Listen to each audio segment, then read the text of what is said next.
সন্তানকে বাধ্য করা একমাত্র দোয়াটি 3 বার পাঠ করে পানিতে ফু দিয়ে সন্তানকে খাইয়ে দিই। সন্তান বাধ্য হবে, মেধাবী হবে, মন গলে যাবে, নরম হয়ে যাবে, যা বলবেন তাই করবে। প্রিয় ভাই বোনেরা, সন্তান নিয়ে অস্থির হয়ে পড়েছেন, দুশ্চিন্তার মধ্যে পড়ে গিয়েছেন, সন্তান অবাধ্য, মেধা কম, আর আপনার দুশ্চিন্তায় পড়তে হবে না। ইতিপূর্বে অনেক অর্থ সম্পদ খরচ করেছেন, হুজুরের কাছে গিয়েছেন, ডাক্তারের কাছে গিয়েছেন, কবিরাজের কাছে গিয়েছেন, অনেক চেষ্টা সাধনা করেছেন, কোনোটাই কাজ হয়নি। আজকে আপনি আমলটি করে দেখুন।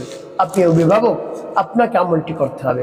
আপনি মা, আপনি পিতা, আপনাকে আমলটি করতে হবে। প্রিয় ভাই বোনেরা, তার কারণ কি? সন্তানের জন্য দরদ মাখা মন আপনার রয়েছে, দরদ মাখা অন্তর, দরদ মাখা কণ্ঠ, জবান আপনার রয়েছে।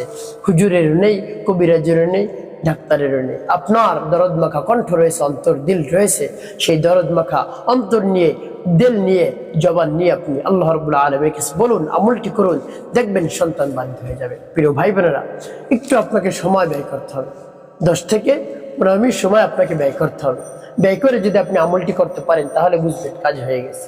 প্রিয় ভাই বোনেরা, তার কারণ মাতা পিতার দোয়া সন্তানের জন্য সাথে সাথে কার্যকারী। আল্লাহ রাব্বুল আলামিন সাথে সাথে কবুল করে নেন পিতা মাতার দোয়া। সন্তানের জন্য যে দোয়াই করে আল্লাহ রাব্বুল আলামিন সাথে সাথে কবুল করে দেন, কোনো ধরনের মিস নেই। তো প্রিয় ভাই বোনেরা, এখন বলতে পারেন, হুজুর আমলটিকে আমি করতে পারবো? একেবারে সহজ, আপনি আমলটি করতে পারবেন। আপনি করে দেখুন না কি হয়। আপনাদের সকলের কাছে একটি অনুরোধ থাকবে, যখন ভিডিওটি দেখবেন আমলটি শেখার জন্য না টেনে দেখবেন, তাহলে সঠিক নিয়ম আমলটি করতে পারবেন। আর যদি টেনে টেনে কেটে কেটে দেখেন, অনেক জায়গায় বাদ পড়ে যাবে, আপনি সঠিক নিয়মে আমলটি করতে পারবেন না। তাহলে কেটে কেটে দেখলে অনেক জায়গায় কমেন্ট করতে হবে, বারবার কমেন্ট করতে হবে, আপনার সময় আরও বেশি নষ্ট হবে। আর যদি তারপরেও না বুঝেন, পুরোটা দেখার পরেও তারপরে আপনি কমেন্ট করবেন, আমি উত্তর দেওয়ার চেষ্টা করবো ইনশাআল্লাহ। তো প্রিয় ভাই বোনেরা, আপনি নিজে আমলটি করবেন কেমন করে? আমলটি করার শুরুতেই আপনি কিছু পানি রাখবেন, একেবারে ফ্রেশ পানি, খাবারের উপযুক্ত কিছু পানি আপনার সামনে রাখবেন, ঢেকে রাখবেন। এরপরে উত্তম রূপে পবিত্রতা অর্জন করবেন। পবিত্রতা অর্জন করে উত্তম পোশাক পরিধান করে কিবলামুখী হয়ে নির্জন একটি জায়গায় বসুন। প্রিয় ভাই বোনেরা, এরপরে আপনি শুরু করে দিবেন আপনার আমল। কেমন করে? চোখ বন্ধ করবেন, 1 মিনিট সময় একেবারে চোখ বন্ধ করে বসে থাকবেন, আমল করবেন না। আপনি চিন্তা করবেন, চিন্তা নিয়ে আসবেন, দুনিয়ার যত ধরনের চিন্তা আছে মাথা থেকে দূর করবেন এবং আমলের চিন্তা নিয়ে আসবেন, যে আমার সন্তানটাকে তো বাধ্য করার জন্য আমি আল্লাহ রাব্বুল আলামিনের শরণাপন্ন হয়েছে, এই আমলটি করব। আল্লাহ আপনি আমার আমলকে কবুল করুন। এভাবে বলবেন বারবার, দেখবেন সেই খেয়াল চলে আসছে, দুনিয়ার সব ধরনের চিন্তা দূর হয়ে যাবে। কেন চোখ বন্ধ করবেন আপনি ওখানে বসে? আপনি এই জন্য করবেন যেন দুনিয়ার সব ধরনের চিন্তা দূর হয়ে যায়, আমলের দিকে মনোযোগ চলে আসে। আপনি যদি চোখ খোলা রাখেন তাহলে দুনিয়ার অনেক চিন্তা ভাবনা আপনার মাথায় ঘুরে। চোখ বন্ধ করার সাথে সাথে দেখবেন সব কিছু বন্ধ। এই জন্য আপনি চোখ বন্ধ করে কিছুক্ষণ বসে থাকবেন, তারপরে আপনি আমলটি শুরু করবেন।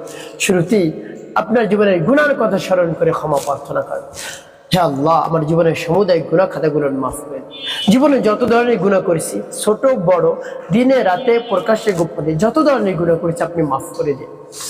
তারপরে 3 বার দুরূদ শরীফ পাঠ করবেন, সাল্লাল্লাহু আলাইহি ওয়াসাল্লাম, সাল্লাল্লাহু আলাইহি ওয়াসাল্লাম, সাল্লাল্লাহু আলাইহি ওয়াসাল্লাম। এভাবে ইস্তিগফার এবং দুরূদ শরীফ যখন পাঠ করা হয়ে যাবে, তারপরে আপনি সেই সূরা বা দোয়াটি আপনি পাঠ করবেন। প্রিয় ভাই বোনেরা, সেই সূরা বা দোয়াটি পাঠ করার পর আল্লাহ রাব্বুল আলামিনের কাছে বলবেন, আল্লাহ আমার আমলকে, সময়কে কবুল করুন। এভাবে বলে তারপরে আপনি সূরাটি পাঠ করবেন। সূরাটি পাঠ করে পানিতে ফু দিয়ে পরবর্তীতে কি করবেন বলে দিচ্ছি, আগে সূরাটি বলে নিই। আমার দেখার নিয়ম অনুযায়ী সূরাটি পাঠ করবেন। প্রিয় ভাই বোনেরা, আপনার মনের আশা আকাঙ্ক্ষা পূরণ হয়ে যাবে ইনশাআল্লাহ, যদি বিশ্বাস নিয়ে আস্থা নিয়ে আমলটি করতে পারেন। আর যদি মনে মনে সন্দেহ থাকে যে কত অর্থ সম্পদ খরচ করেছি, কত হুজুরকে টাকা দিয়েছি, কবিরাজকে টাকা দিয়েছি, ডাক্তারকে টাকা দিয়েছি, তাতে কাজ হয় না, এই সামান্য আমলে কাজ হবে, এরকম যদি আপনার মনের মধ্যে সন্দেহ থাকে, তাহলে আপনি আমলটি করার দরকার নেই। আমলটি করে উপকৃত হতেও পারেন, নাও হতে পারেন, তার কারণ আপনার মধ্যে সন্দেহ রয়েছে। যদি পরিপূর্ণ বিশ্বাস নিয়ে করতে পারেন করুন, অন্যথায় করার দরকার নেই। প্রিয় ভাই বোনেরা, তাহলে বিশ্বাস নিয়ে যদি করতেই চান তাহলে করুন। তাহলে কি করবেন? ইস্তিগফার দুরূদ শরীফ পাঠ করে সূরা পাঠ করবেন। প্রিয় ভাই বোনেরা, সূরাটি আমি বলে দিচ্ছি। বিসমিল্লাহির রহমানির রহিম। ইন্না أعطيناك الكوثر فصل لربك وانحر إن شانئك هو الأبتر। যখন সূরাতুল কাউসার পাঠ করে হয়ে যাবে, পানির মধ্যে একটু তারপর আপনি আবার পাঠ করবেন বিসমিল্লাহির রহমানির রহিম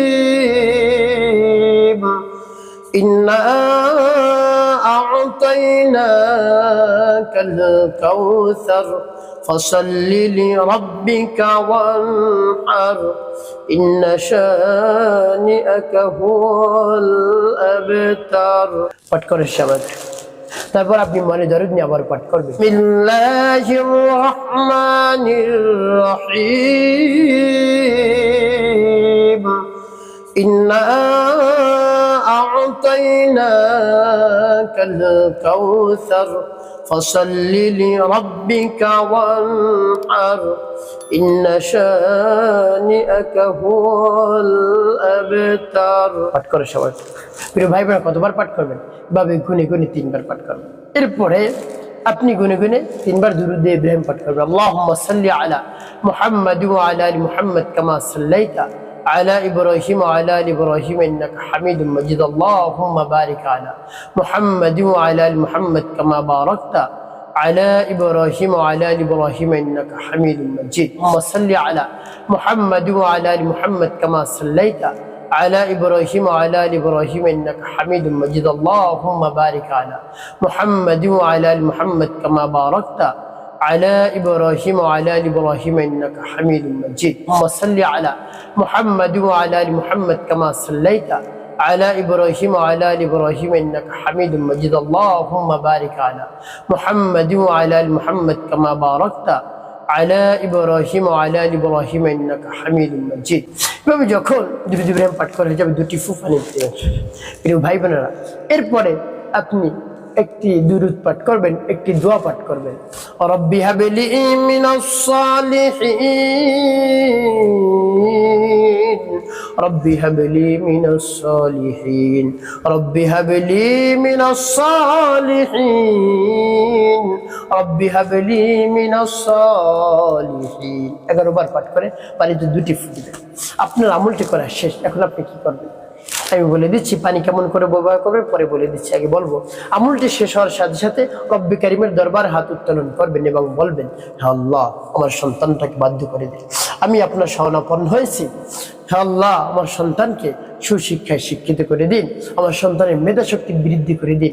আপনার শরণাপন্ন হয়েছে, আপনার কালামের বরকতে আপনি সকল সমস্যার সমাধান করে দিন। আল্লাহ, আমার অন্তরকে, হৃদয়কে উজ্জ্বল করে দিন। আমার সন্তান যেন ভালো ভালো রেজাল্ট আমাকে উপহার দেয়, তাহলে আমার হৃদয়টা জুড়ে যাবে, মনটা গলে যাবে। হে আল্লাহ, আমার মনটাকে শীতল করে দিন। এভাবে আল্লাহ রাব্বুল আলামিনের কাছে দরদ মাখা কণ্ঠে বলবেন, দেখবেন আপনার সন্তান বাধ্য হয়ে যাবে ইনশাআল্লাহ। যা বলবেন তাই করবে। প্রিয় ভাই বোন, এখন বলে দিব এই পানি কেমন করে ব্যবহার করবেন। এই পানি আপনার সন্তানকে 3 বেলা পান করাবেন, সকালে, দুপুরে, রাতে। এবং যখন ঘুমাবে, যে বিছানায় ঘুমাবে সেই বিছানার উপর অল্প অল্প করে ছিটিয়ে দেবেন। এমন না হয় যে একেবারে বিছানাটা ভিজে গেছে, হালকা হালকা ছিটিয়ে দেবেন। এবং যখন ঘুমাবে তার শরীরের উপর ছিটিয়ে দেবেন হালকা হালকা, যেন তার ঘুম ভেঙে না যায়, খেয়াল করতে হবে। এভাবে আপনি আমলটি করবেন, অবশ্যই উপকৃত হতে পারবেন। একটি কথা মনে রাখতে হবে, একটি কাজ করতে হবে। 5 ওয়াক্ত নামাজ আপনাকে আদায় করতে হবে। মানুষের কল্যাণে, খেদমতে কাজ করবেন, অবশ্যই আপনার জীবন হবে সুখময় এবং শান্তিপূর্ণ ইনশাআল্লাহ।